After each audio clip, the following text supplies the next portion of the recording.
नहीं दोस्तों, आप कैसे हैं? बहुत अच्छे से होंगे। आप लोग को हम हाथ जोड़ कर प्रणाम करते हैं, आप ही लोग को, कि आप लोग लाइक शेयर और सब्सक्राइब ज़रूर करेंगे। लाइक शेयर सब्सक्राइब आप नहीं करते हैं,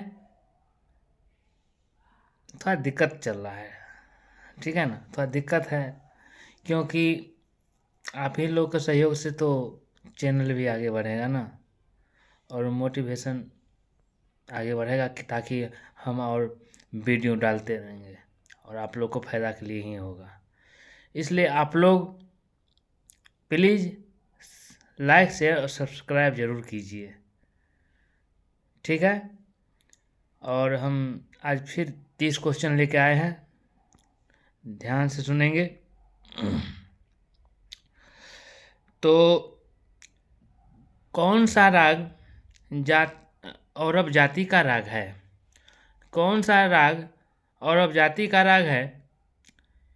इसका ऑप्शन है ए यमन, बी भोपाली, सी काफ़ी, बी आसावरी। तो इसका बी आंसर होगा भोपाली। किस राग में मध्यम तीव्र हैं? किस राग में मध्यम तीव्र हैं? तो ऑप्शन देख लीजिए, ए मालकोंस, बी खमाज, सी यमन, डी काफ़ी। इनमें से कोई नहीं, एक से अधिक। तो सी ऑप्शन सही होगा, इसका यमन होगा, ठीक है ना? किस राग में गंधार और निषाद कोमल हैं? किस राग में गंधार और निषाद कोमल हैं?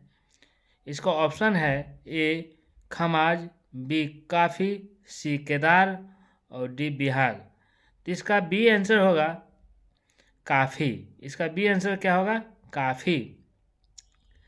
किस राग को ऋतु राग कहा जाता है? किस राग को ऋतु राग कहा जाता है?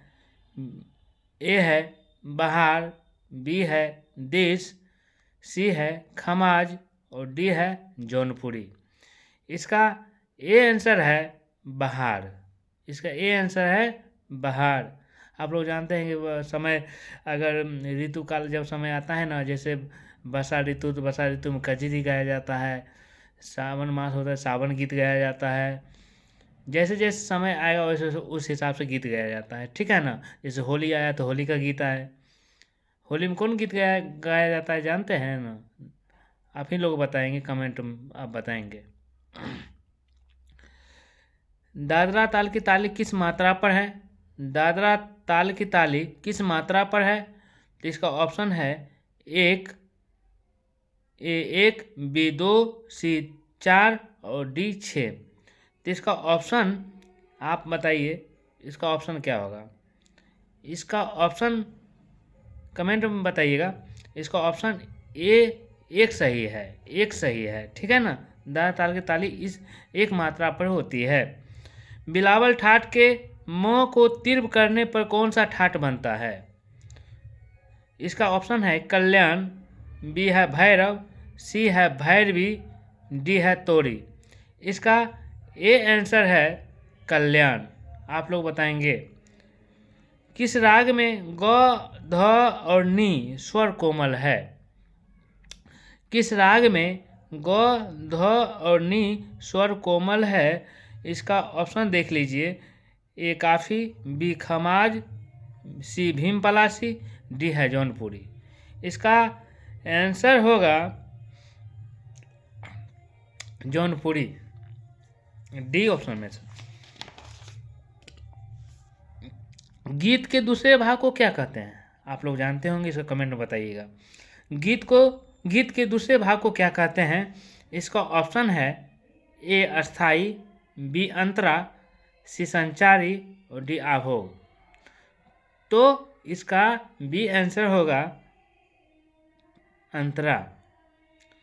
राग काफ़ी का गायन समय निम्न से क्या है? राग काफ़ी का गायन समय निम्न से क्या है? ए प्रातः काल है, बी दोपहर है, सी रात्रि का दूसरा पहर है और डी मध्य रात्रि है। इसका ऑप्शन डी है मध्य रात्रि। राग यमन का ठाट निम्न में से क्या है? राग यमन का ठाट निम्न में से क्या है? तो इसका ऑप्शन देख लीजिए। ए तोड़ी है, बी खमाज है, सी कल्याण है, डी भैरव है। इसका ऑप्शन सी सही होगा। इसका ऑप्शन सी सही होगा, कल्याण। इसका ऑप्शन सी होगा कल्याण। चलिए आगे क्वेश्चन देख लीजिए। एक ताल किस जाति का ताल है? एक ताल किस जाति का ताल है? इसका ऑप्शन देख लीजिए। ए खंड है, बी मिश्र है, सी चतुर्थ है और डी है त्रस्त है। तो इसका ऑप्शन सी सही होगा, चतुर्थ। गीतियाँ मुख्य रूप से कितने प्रकार की होती है? गीतियाँ मुख्य रूप से कितने प्रकार की होती है? इसका ऑप्शन देख लीजिए। ए 2, बी 3, सी 4, डी 1। तो इसका ए सही होगा, 2 सही होगा। गीतियाँ 2 प्रकार की होती है। आरोही अवरोही में सुर मणि किन्ने त्याग, धो संवादी वादी ते कहें राग। यह पंक्ति किस राग को प्रदर्शित करती है? तो इसका ऑप्शन देख लीजिए।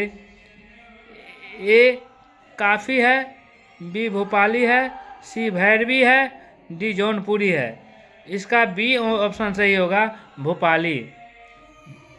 ठीक है ना? तो देख लीजिए, राग मालकोश में कौन सा राग वर्जित है? राग मालकोश में कौन सा राग वर्जित है? इसका ऑप्शन देख लीजिए। ध नी ए है, बी रे प है, सी गौनी है और डी पौनी है। तो इसका ऑप्शन रे और प होगा जिसका ऑप्शन बी सही होगा। मालकोंस निम्न में से कौन सा रस प्रधान राग है? मालकोंस निम्न में से कौन सा रस प्रधान राग है? इसका ए आंसर होगा, ए ऑप्शन होगा हास्य रस, बी करुण रस, सी बी रस और डी भयानक रस। देखिए ये तो होने वाला नहीं है। भयानक रस तो अभी तक सुने नहीं है, भयानक रस क्या होता है। सो चलिए इसका सी आंसर होगा, बी रस होगा। बी रस तो है। यदि किस राग में पंचम स्वर वर्जित होता है तो तानपुरे की किस स्वर में मिला जाता है? तो इसका ऑप्शन देख लीजिए। ए गौ है, बी ध है, सी रे है और डी प है। इसका प आंसर होगा, डी ऑप्शन में है। डी ऑप्शन में होगा, प आंसर होगा। ठीक है ना? अब अगला क्वेश्चन देख लीजिए। राग जौनपुरी की रचना किसके द्वारा किया गया था?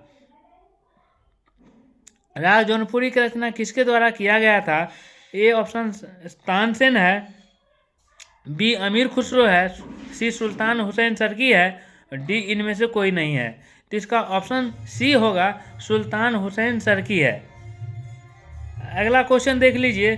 सितार किस वर्ग का वाद्य है? सितार किस वर्ग का वाद्य है? आप लोग जानते होंगे और सुनिए।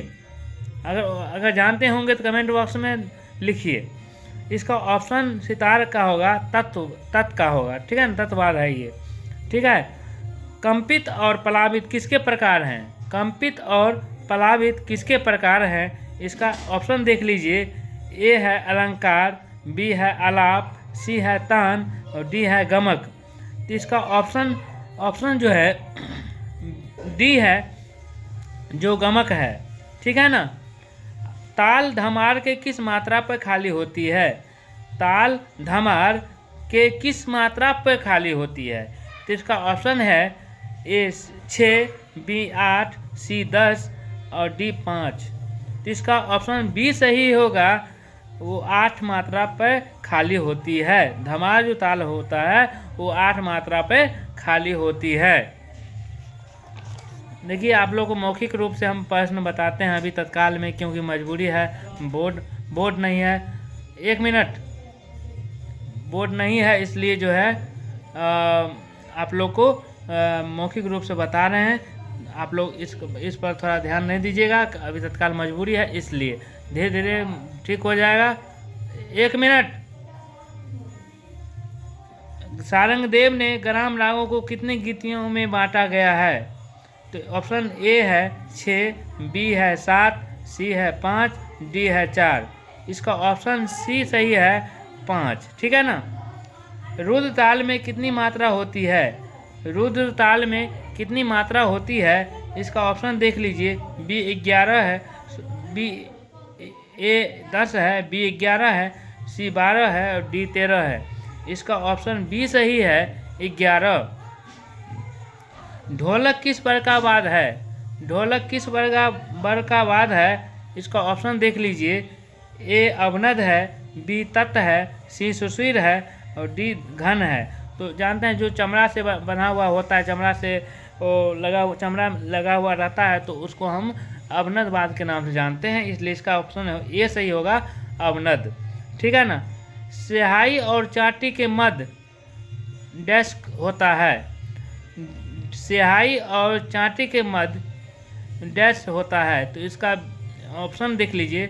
ए मैदान है, बी गोट है, सी लव है और डी गजरा है। तो इसका बीच में जो होता है वो लव होता है। ठीक है ना। स्वरों को झुलाकर गाने को क्या कहा जाता है? स्वरों को झुलाकर गाने को क्या कहा जाता है? इसका ऑप्शन देख लीजिए। ए आंदोलित है, बी कंपित है, सी प्लावित है और डी स्फुरित है। तो इसका ये जो है डी स्फुरित होगा आंसर। ठीक है ना। उसके बाद है निम्न में शास्त्रीय गायक का चयन कीजिए। निम्न में से शास्त्रीय गायक का चयन कीजिए। ए ऑप्शन है देख लीजिए।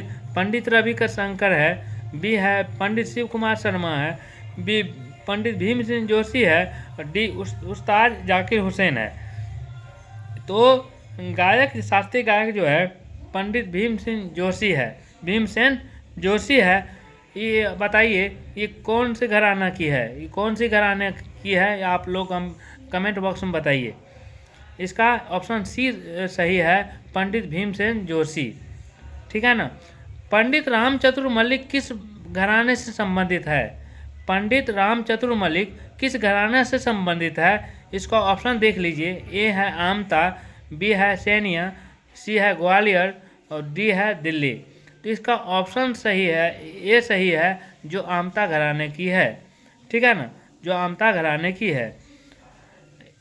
और ये लास्ट क्वेश्चन है पंडित श्यामदास मिश्र किस विद्या से संबंधित है?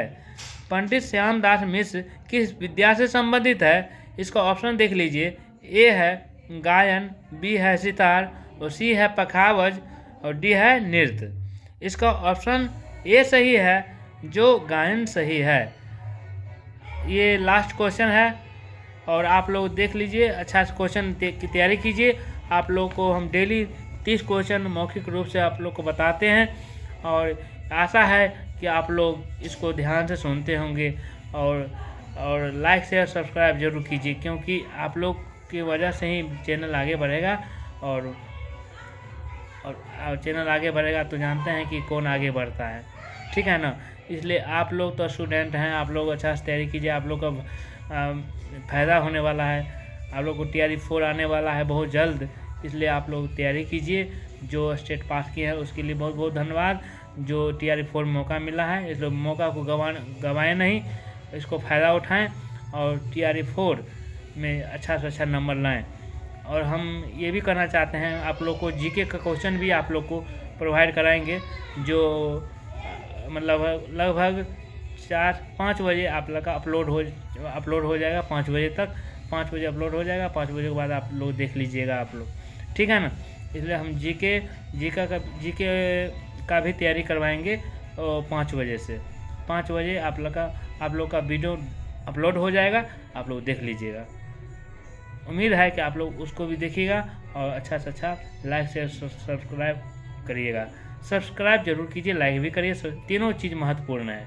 ठीक है। इसलिए आप लोग को यही कहते हुए वीडियो को समाप्त करता हूं और यही कहते हुए जा रहे हैं कि आप लोग अच्छा से पढ़िए, मुस्कुराते रहिए, हंसते रहिए और अंतिम में लाइक शेयर और सब्सक्राइब करते रहिए। धन्यवाद। जय हिंद, जय भारत।